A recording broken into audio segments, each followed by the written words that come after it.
आज 30 लाख किसानों को मिलेंगे 3200 करोड़ रुपए। किसान सम्मान योजना के तहत सीधे खातों में आएगी रकम। कृषि मंत्री शिवराज सिंह चौहान जारी करेंगे राशि। खंडवा में मुस्लिम युवती ने अपनाया सनातन धर्म। साजिया खान से बनी शारदा। भीखन गांव के युवक से रचाया विवाह। भोपाल में काटजू अस्पताल में नवजात की मौत। डॉक्टर्स पर लापरवाही के लगे आरोप। परिजन शव के साथ अस्पताल के गेट पर बैठकर जताया विरोध। मध्य प्रदेश में मौसम विभाग ने जारी किया भारी बारिश का अलर्ट। शहडोल, डिंडौरी समेत कई जिलों में येलो अलर्ट जारी। गरज चमक के साथ हल्की बारिश के आसार। मध्य प्रदेश के होनहार बेटियों का आज होगा सम्मान। IBC 24 स्वर्ण शारदा स्कॉलरशिप से करेगी सम्मानित। मुख्यमंत्री डॉक्टर मोहन यादव समेत दिग्गज रहेंगे मौजूद।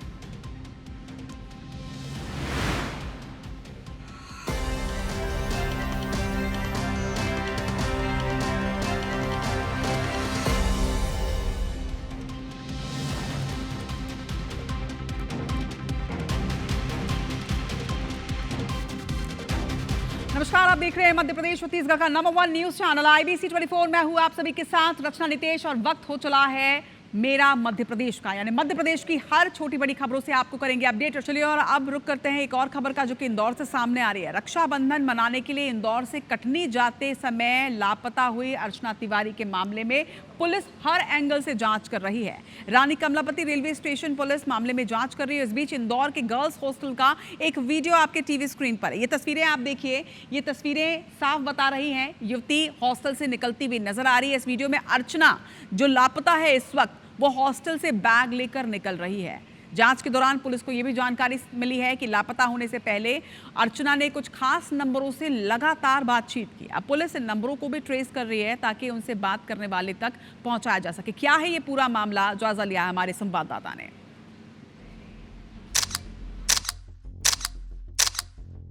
72 घंटे बीत चुके हैं। रेलवे ट्रैक से लेकर नर्मदा नदी की तलाश जारी है। इंदौर, भोपाल और कटनी पुलिस जांच कर रही है, लेकिन 29 साल की अर्चना तिवारी का कुछ भी पता नहीं चला है। अर्चना तिवारी इंदौर में रहकर सिविल जज की तैयारी कर रही है, हाईकोर्ट में प्रैक्टिस कर रही है। अर्चना 7 अगस्त की सुबह इंदौर से अपने घर कटनी के लिए निकली। इंदौर बिलासपुर नर्मदा एक्सप्रेस के P3 कोच में सीट नंबर 3 पर बैठी, लेकिन भोपाल के रानी कमलापति स्टेशन के बाद वो ट्रेन में नहीं दिखी। परिवार वालों से आखिरी बार उसके बाद सुबह 10:15 पर हुई, तब ट्रेन भोपाल के आसपास थी। इसके बाद से उसका मोबाइल फोन बंद है।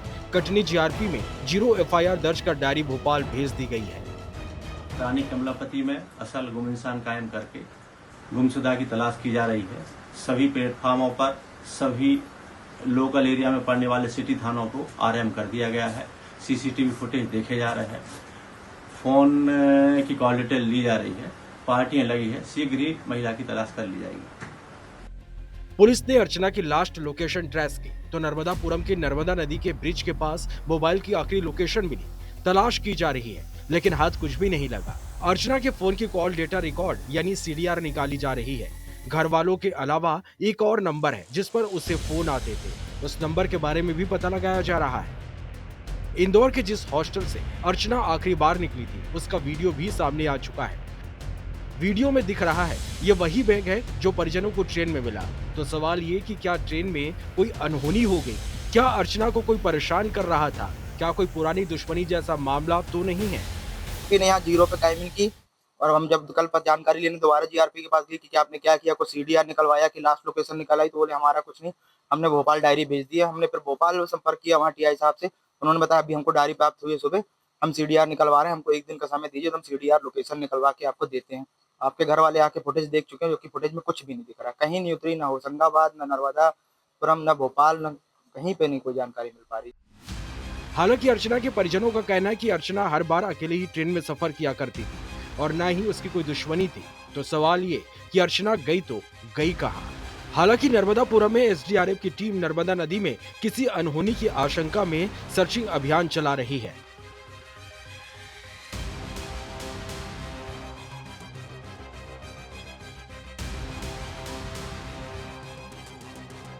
सिविल जज की इंदौर में तैयारी कर रही अर्चना तिवारी को गुम हुए 4 दिन से भी ज्यादा हो चुके हैं। परिजन परेशान हैं, आरपीएफ जीआरपी उन्हें तलाश रही है, लेकिन अब तक उनका कुछ पता नहीं चल पाया है। फिलहाल पुलिस सीडीआर देख रही है और बताया जा रहा है कि सीडीआर में एक नंबर पुलिस को मिला है जिस पर अर्चना तिवारी की लगातार बात होती थी। फिलहाल पुलिस अब उस शख्स को ढूंढ रही है कि ये नंबर किसका है। वहीं परिजनों का रो रो कर बुरा हाल है, उन्हें किसी अनहोनी की आशंका है, लेकिन लगातार वो खुद भी पुलिस के साथ मिलकर वीडियो, सीसीटीवी और अन्य चीज़ों की मदद से अर्चना को तलाश रहे हैं। इंदौर से अंशुल मुकाती, कटनी से विकास बर्मन के साथ IBC 24 भोपाल से हरप्रीत कौर रिन।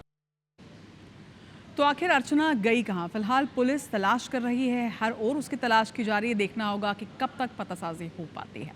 बढ़ते हैं आगे, भोपाल के मेंडोरी की अब आपको एक तस्वीर दिखाते हैं जहां पर एक विवाद के बाद किस तरह से यहां पर लाठी डंडे चले हैं, ये तस्वीरें भी दिखाएंगे। भोपाल के मेंडोरी की ये तस्वीर आप देखिए जहाँ पर विवाद सिर्फ गाड़ी खड़ी करने को लेकर था और महज गाड़ी खड़ी करने को लेकर इस विवाद में देखते ही देखते आरोपियों ने दंपत्ति और उनके दोस्तों के साथ किस तरह से मारपीट की है, ये तस्वीरें सामने आई है। सीसीटीवी फुटेज आपके स्क्रीन पर है। बताया जा रहा है कि फरियादी अपनी पत्नी और दोस्त के साथ रातीबड़ में अपने ही फार्म हाउस पर गया था, लेकिन यहाँ पर कुछ स्थानीय युवकों ने उसके साथ विवाद की। गाड़ी खड़ी करने को लेकर बताया जा रहा है कि ये पूरा विवाद हुआ और देखते ही देखते स्थानीय युवक ने अपने और दोस्तों को भी यहाँ पर बुला लिया, जिसके बाद स्थानीय युवकों ने लाठी डंडों के साथ दंपत्ति और उनके दोस्तों पर हमला किया और बुरी तरह से गाड़ी को भी नुकसान पहुंचाया। तस्वीरें आपके सामने कि किस तरह से लाठी डंडे से यहां पर ना सिर्फ गाड़ी को क्षतिग्रस्त किया जा रहा है बल्कि लोगों के साथ मारपीट की जा रही है।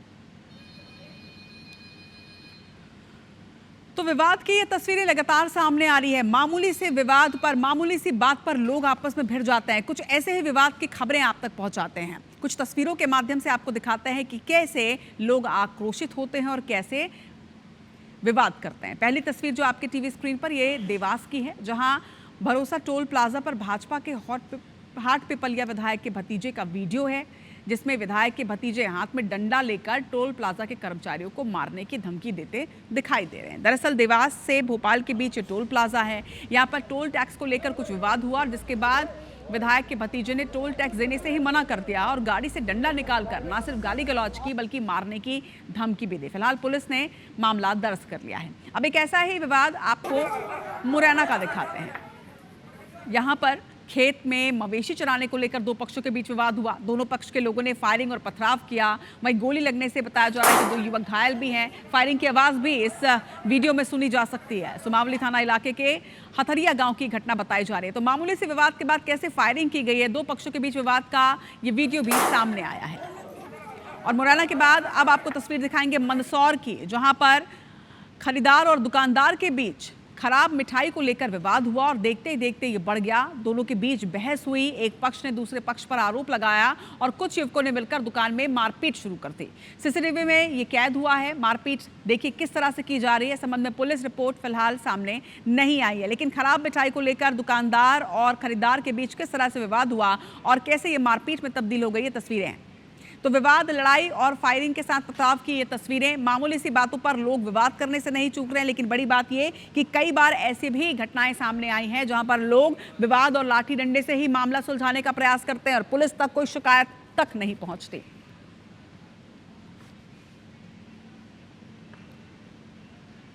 और अब आपको ग्वालियर की एक तस्वीर दिखाते हैं जहां पर कार से जानलेवा स्टंट किया गया है। कैसा ये स्टंट है, ये तस्वीरें भी आप दिखाइए और खुद डिसाइड कीजिए कि कितना खतरनाक है। कार की छत पर बैठकर युवक ने स्टंटबाजी की और बीच सड़क में कितनी स्पीड में ये कार चल रही है, तस्वीरें देखिए। ग्वालियर के गोला का मंदिर रोड का ये वीडियो बताया जा रहा है।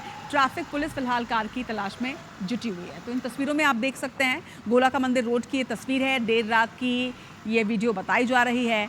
कार की छत पर बैठकर ये युवक स्टंट करता यहाँ पर नजर आया है। तस्वीरें पीछे से आ रही एक गाड़ी ने कैद की है। तस्वीरें अब वायरल हो रही है, लेकिन बड़ी बात यह है कि लोग लापरवाही करते लगातार नजर आ रहे हैं और ना सिर्फ अपनी जान को बल्कि औरों की जान को भी इस तरह से खतरे में डालते हैं। ग्वालियर की ये तस्वीर है, जानलेवा स्टंट की तस्वीर।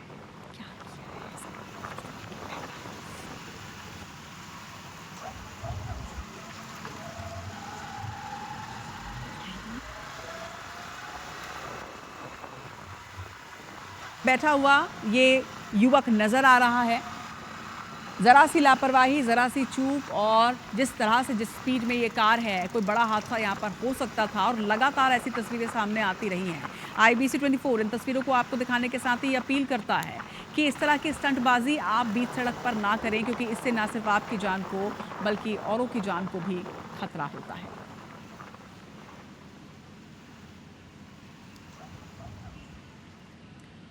साजिया अब सनातनी बन चुकी है। जी हाँ, एक मुस्लिम युवती ने सनातन धर्म को अपना लिया है। अपने प्यार को पाने के लिए साजिया ने मजहब की दीवार को तोड़ दिया।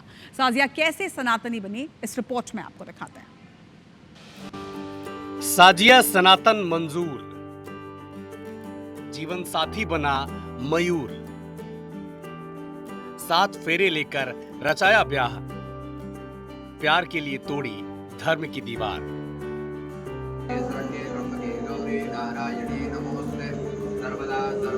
अपने दूल्हे के साथ 7 फेरे लेती ये युवती है साजिया खान, जो अब शारदा बन चुकी है। खंडवा के महादेवगढ़ मंदिर में एक और युवती ने इस्लाम धर्म छोड़कर सनातन धर्म अपना लिया। साथ ही उसने मयूर नाम के लड़के से शादी भी कर ली।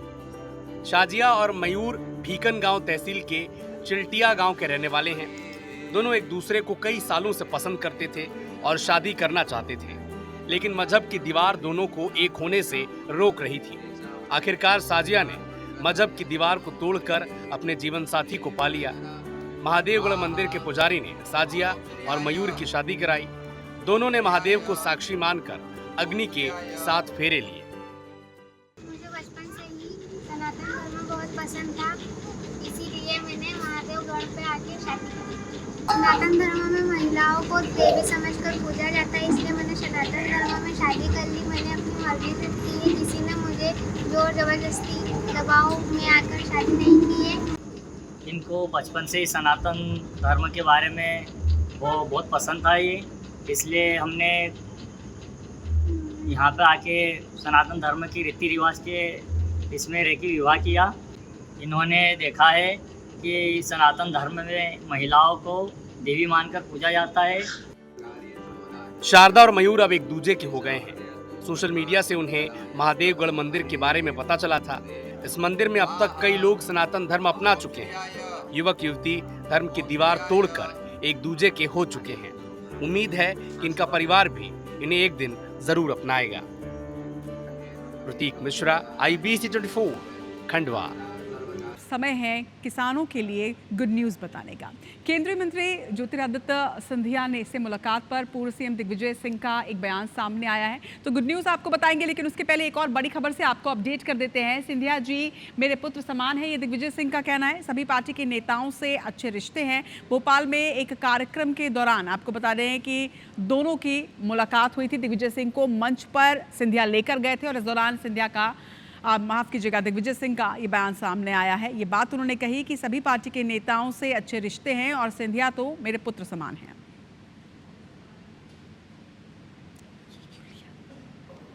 मैंने हमेशा से हमारे जितने भी लोग हैं, चाहे किसी पार्टी के हो, अब सिंधिया जी तो मेरे पुत्र समान है। ज्योतिरादित्य जी, माधवराव जी के साथ हमने काम किया है।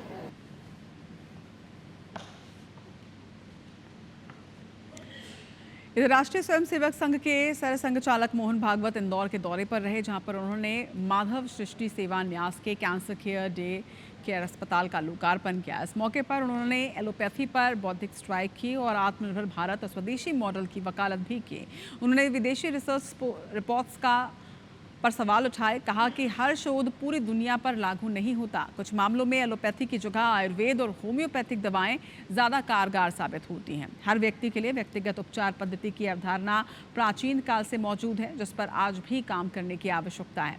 उन्होंने स्वास्थ्य और शिक्षा को देश की सबसे बड़ी ज़रूरत बताया और सहज, सुलभ, सस्ती उपलब्धता पर जोर दिया। भागवत ने यह भी कहा कि पहले जहां पर सेवा की भावना से स्कूल और अस्पताल खोले जाते थे, अब ये बड़े पैमाने पर बिजनेस ओरिएंटेड हो गए हैं। किसी मंत्री ने भी कहा था कि ये $1 ट्रिलियन का धंधा बन चुका है। भागवत ने कहा कि आज हालात बदल गए हैं, इलाज का खर्च उठाना मजबूरी बन चुका है। कुछ बीमारियां ऐसी है जिसमें एलोपैथी भी कहती है कि इसके लिए आयुर्वेद का इलाज करो। कुछ बीमारियों के बारे में होम्योपैथी ज़्यादा उपयुक्त है, कुछ बातें नेचुरोपैथी से ठीक होती है। अब पश्चिम के दृष्टिकोण में ये कस्टमाइजेशन नहीं है, स्टैंडर्डाइजेशन है। वो वहाँ न्यूयॉर्क में बैठकर या वाशिंगटन में बैठकर या कहीं वहाँ बैठकर रिसर्च करेंगे कि एक आदमी को कितनी कैलोरीज चाहिए, और वहाँ से एक पेपर लिखेंगे जो मैगजीन में प्रकाशित होगा, और पूरी दुनिया पर वही मानक लागू होंगे। लेकिन वहाँ का जलवायु, के लोगों का खाना, उनको करने पड़ने वाले परिश्रम वो अलग है, हमारे यहाँ अलग है। और मेरा मध्य प्रदेश में अब वक्त है मध्य प्रदेश की होनहार बेटियों से जुड़ी एक खबर का। आज मध्य प्रदेश की होनहार बेटियों का सम्मान होगा, आज उनका मान बढ़ाएगा। IBC 24 की स्वर्ण शारदा स्कॉलरशिप 2025 कार्यक्रम का आज आयोजन होने जा रहा है, जिसमें 62 होनहार बेटियों को प्रोत्साहित किया जाएगा। सभी जिलों की टॉपर बेटियों का इस कार्यक्रम के माध्यम से सम्मान होगा। मध्य प्रदेश के मुख्यमंत्री डॉक्टर मोहन यादव आज छात्राओं से मुलाकात करेंगे और स्टेट टॉपर करने वाली बच्ची को 1 लाख रुपए से पुरस्कृत किया जाएगा। इसके साथ ही हर जिले की टॉपर बेटी को स्वर्ण शारदा स्कॉलरशिप के तहत 50,000 रुपए की राशि, प्रोत्साहन राशि आज दी जानी है। तो मध्य प्रदेश में आज मध्य प्रदेश की होनहार बेटियों का एक सम्मान स्वर्ण शारदा स्कॉलरशिप 2025 कार्यक्रम का आयोजन होगा, जिसके तहत 62 होनहार बेटियों को आज प्रोत्साहन राशि मध्य प्रदेश के मुख्यमंत्री डॉक्टर मोहन यादव के हाथों मिलेगी। तो IBC 24 का स्वर्ण शारदा स्कॉलरशिप 2025 आज दिन भर देखिए सिर्फ IBC 24 पर। फिलहाल मुझे दीजिए इजाजत, नमस्कार। लेकिन आगे आप देखिए जोहार छत्तीसगढ़ शुभांगी ठाकुर के साथ।